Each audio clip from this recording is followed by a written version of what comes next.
In previous versions of HardOps, we introduced a new version of scrolling called Everscroll, where basically if we hover over it, we can see the tooltip where clicking it activates for booleans, shift click for modifiers, control click for children objects, and alt click for smart apply. If we general click it, we can roll through modifiers, pressing A for select modifiers that we want to enable.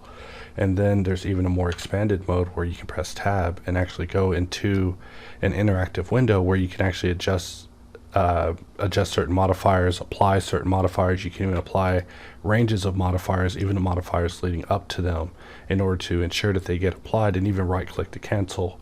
However, when it comes to our different UIs, normally when you first load it, you'll be put in something called the fast UI, which is based off of hotkeys and just generally just getting through it very quickly.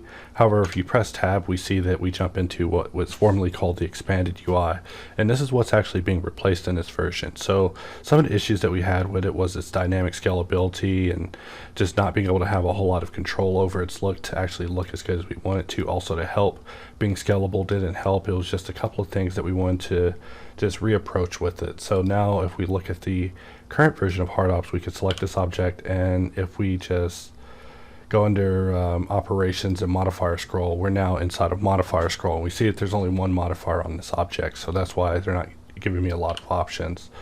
And same thing with this thing. I think I applied everything in this file. Alright, this one has a few modifiers, so let's look at what we have here. We see that we're looking at our list and we're able to scroll through it. We have our general help over on the side. But if we press tab, we now expand into what's called the .UI. So the .UI has been showing up on several other modals that we have inside of HardOps, allowing for user input. And for this, it actually gives the added bonus of instant tooltip support, where as you hover over it, you'll see tooltips actually let you know what's about to happen whenever you're clicking on it. Let's actually press Control N and create a new file. And let's go into this in depth. So one of the other things we wanted to improve with this was the ability to deal with recursive Boolean. So here I'm cutting a cutter. So basically if I select the main object and I begin scrolling, it's only going to scroll through one cutter because that's the only modifier that's seen. If we press tab, we actually are able to look at this in the full .UI, but we also see that the number is clickable, meaning that if we click it, we will enter the recursive scroll of that particular object, which we found to be a little more intuitive.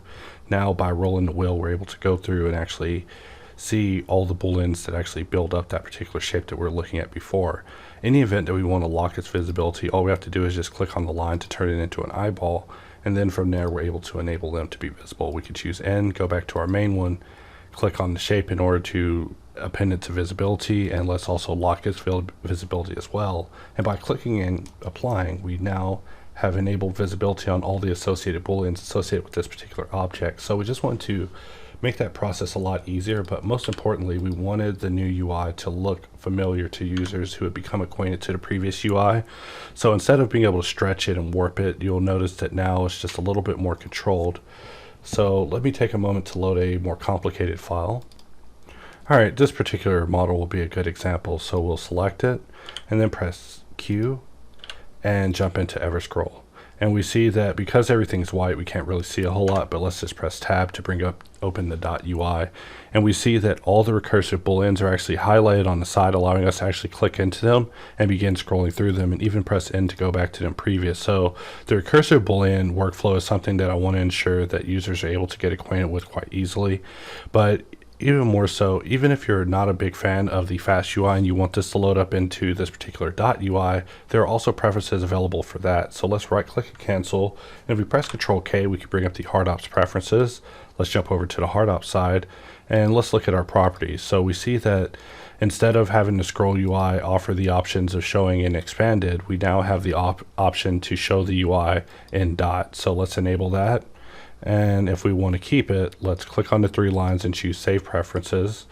And now when we press Q and we bring up Everscroll, we actually load directly into this .UI, and we just begin scrolling through the booleans to find which booleans it is that we want to bring back. All the classics are still there. You're still able to just click on one of the names in order to see a wire display of which particular boolean that you're about to adjust before you even go in and toggle its visibility. But just letting you know that all the same functionality is there, and that all we sought to do with this particular update was just improve its ability to be conveyed to you, to users. I mean, in this case, I'm using a rather simply shaded object, which kind of makes everything look just a little bit better.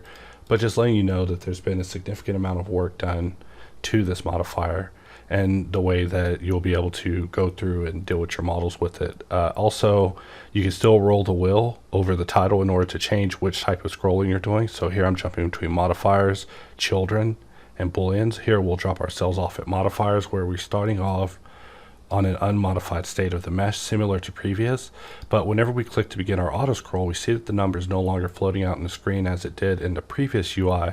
It's now showing inside of the UI. So now we see that we're able to go through our Everscroll. We still have the behaviors of being able to roll the wheel in order to adjust the interval time. Sometimes when you're using exact booleans, you want to increase the interval time to ensure that they each come in fluidly while you're playing through the animation, like you see me doing here.